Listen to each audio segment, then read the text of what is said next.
Yan, hello mga lods.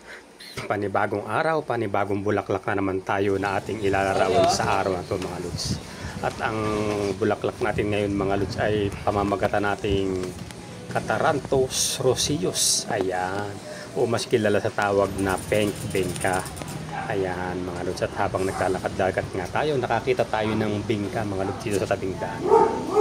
Itong bulaklak na ito mga lods ay kadalasan tumutubo kasama ng iba pang mga halaman dahil ito ay ginagawa rin namang halaman, ginagawa rin itong ornamental. Ayan, itong mga lods ay mayroong 5 petal na makukulay na kulay rosas at maraming pang ibang klaseng kulay mga lods ang bingka. May dahon ito mga lods na paublong na makikintab na maberdeng maberde. Yan ang isa sa mga katangian ng bulaklak ng bingka.